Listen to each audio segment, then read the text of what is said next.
Ini berkaitan dengan ibadah Ramadan. Jika ada di antara kita ini puasanya lengkap 30. Tiap malam tarawih. Akhir malam tahajud. Tiap hari tadarus. Akhir dia puasa iktikaf 10 malam terakhir. Tapi sama tetangga di sebelah musuh. Sebelah kiri bombeknya. Di depannya si salah-salai. Mondri Bolana newe si Bali. Semua dia musuh-musuh sama tetangganya. Maka orang seperti ini sia-sia amalnya kepada Allah. Bermusuhan. Tetangga, depan, belakang. Apa biasa orang bermusuhan bertetangga? Apa sebabnya? Satu, musik. Tetangga punya tape baru. Suka lagu dangdut. Tetangganya sakit gigi. Lalu dia putar lagu dangdut yang tidak disuka tetangganya. Barangkali kita boleh berkata, radio-radioku, listrik-listrikku, saya bayar listrik, rumah-rumahku, saya mau kencang mau kecil urusan saya. Nah bilang tetangga tak, rumah-rumahku, pintu-pintuku, telinga-telingaku, kenapa musikmu masuk di telingaku? Coba, maka Bapak hargai tetangga, silahkan mutar musik, tapi jangan mengganggu tetangga. Bisa jadi tetangga lagi sakit atau bertengkar, kita putar musik, itu membuat orang bisa bertengkar. Apalagi yang membuat kita bertengkar, bertetangga, apa? Pagar. Pagar yang satu masyarakat biasa, yang satu masyarakat licik. Bikin pagar kalasi, curang. Pertama patoknya di dalam. Pagarnya di dalam. Di luar patoknya, pagarnya di dalam. 3 bulan kemudian dia perbaiki pagarnya. Kayunya di luar. Berikutnya lagi, patoknya lagi di luar. 1 tahun bikin pagar, dia ambil tanahnya orang 1 jengkal. Orang seperti ini, agama mengajarkan siapa yang mengambil tanah sesama muslim 1 jengkal, dipikul nanti di akhirat 1 petaka langit. Tangkis mako itu. Apalagi yang membuat orang bertengkar? Biasa apa? Tumbuhan. Tetangganya suka pelihara mangga, tapi tidak pelihara sampah. Ya, tanam mangga besar, akhirnya mangganya nyebrang ke pagarnya tetangga. Akhirnya apa? Daun dan sampahnya yang nyebrang, tetangganya yang bersihkan. Menurut fikih hukum Islam, daun yang nyebrang ke sebelah, pohon yang ranting menyeberang ke sebelah, maka itu halal buat tetangga. Kenapa? Karena tetangga yang kasih bersih itu daun-daun sampahnya kita punya mangga. Tuh kalau sampah menyeberang. Nah, bila mahasiswaku, kalau istrinya tetangga Ustaz, bagaimana? Halal juga sebenarnya. Lain itu cilaka. Beda. Bapak saudara-saudara sekalian, apalagi yang membuat kita bertengkar tetangga? Apa? Tumbuhan, ternak. Tetangga pecinta bunga. Wah banyak. Apa yang mahal-mahal itu? Kembang cinta dan lain sebagainya. Nah, tetangganya hobi tanaman. Dia bagusinlah tanamannya. Tetangganya pelihara kambing. Tidak diikat. Tetangga pelihara bunga, datanglah kambing. Dia makan semua bunga kita.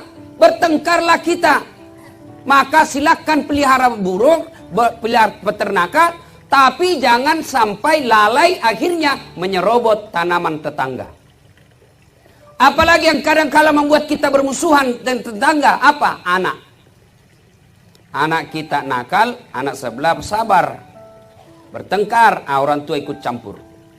Maka ibu bapak saudara-saudara sekalian, dengar baik-baik pesan Nabi. Dengar baik-baik. Atadruna manil muflis. Saudara-saudara sekalian, kau tahu siapa yang bangkrut di akhirat kelak? Tahu tidak siapa yang pailit di akhirat kelak? Bangkero imato kuahira. Semoga kau tahu. Macam-macam jawaban sahabat. Yang tidak sholat ya Rasul. Wah dia sholat, bagus sholatnya, rawatibnya juga cocok. Yang tidak puasa Ramadan ya Rasul, dia puasa Senin Kamis lancar. Yang tidak bayar zakat ya Rasul, lengkap zakat hartanya, zakat fitrahnya. Yang tidak haji padahal mampu, oh dia sudah haji, tiap tahun dia pergi umroh. Kalau begitu, siapa yang bangkrut ya Rasul? Nabi menjelaskan, jarusu wa khati'ur rahim, tetangga yang sahat sama tetangganya dan yang memutuskan persaudaraan. Coba, heran sahabat, kenapa bisa bangkrut? Dia bagus sholatnya, bagus puasanya, bagus hajinya, bagus zakatnya, kok bisa bangkrut? Nabi menjelaskan, betul, hubungannya kepada Allah baik, tapi hubungannya kepada manusia hancur, maka amalnya kepada Allah habis hanya untuk bayar dosa-dosanya kepada manusia. Maksudnya apa ya Rasul? Dia setorlah pahalanya. Ya Allah, ini sholatku. Datang tetangganya, tunggu dulu. Saya pernah bertetangga di kampung apa namanya? Nah yaitu, saya bertetangga, mantan-mantan dia tentara, ada tembaknya, dia serobot saya punya tanah. Gara-gara tanahku diambil 1 meter, saya tidak punya got. Setiap hujan, banjir rumahku. 4 tahun saya selalu kebanjiran. Saya minta keadilan ya Allah. Saya mau lawan waktu itu, begitu saya mau maju, dilihat pakai loreng, ada tembak, nah mundur lagi. Akhirnya Allah berfirman, hari ini hari seadil-adilnya pembalasan. Silakan kau ambil salatnya orang yang pernah ambil tanahmu. Sudah, habis sholatnya. Setor lagi puasanya. Ya Allah, ini puasaku. Datang tetangganya, tunggu dulu. Saya juga pernah bertetangga situ di Polres. Kenapa? Dia fitnah saya. Katanya anakku yang lurus rambutnya, bukan anaknya suamiku. Karena suamiku keritin rambutnya. Dia tidak tahu anaknya lurus rambutnya karena sudah direbonding. Gara-gara fitnahnya, satu komplek memusuhi saya. Hilang saya punya martabat. Saya minta keadilan. Allah berfirman, hari ini memang hari seadil-adilnya. Ya sudah, ambil dia punya puasa. Sudah habis salat, habis juga puasa. Dia setor lagi hajinya. Ya Allah, ini hajiku. Tunggu dulu, saya juga pernah sekantor di Polres. Dia tuduh saya, katanya mobilku hasil korupsi. Gara-gara fitnahnya, 7 tahun saya tidak pernah naik pangkat. Saya malah dipindah ke pulauan. Saya minta keadilan. Allah berfirman, ya sudah, kalau begitu ambil dia punya haji. Habis seluruh kebaikannya. Puasanya habis, zakatnya habis, sholatnya habis, hajinya habis. Masih ada orang yang pernah disakiti. Saya juga pernah disakiti itu orang, ya Allah. Saya di black campaign, akhirnya saya tidak terpilih.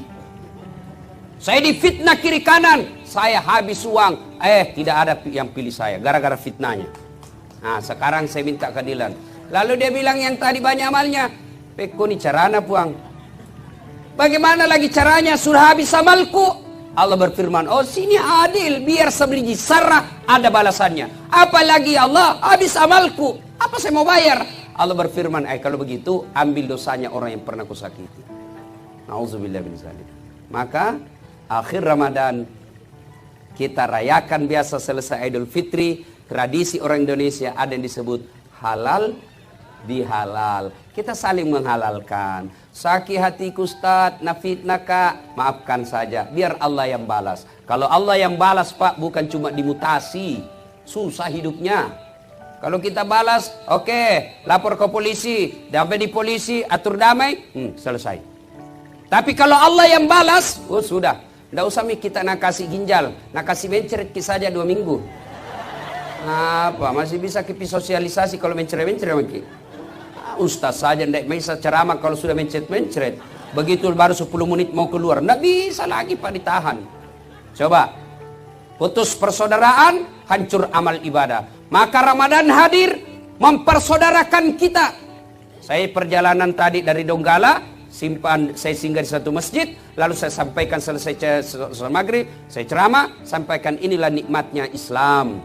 Kita di mana saja sampai masjid, tidak pilih kamu orang apa, kamu suku apa, kamu partai apa, kamu siapa kau pilih. Begitu kita masuk masjid,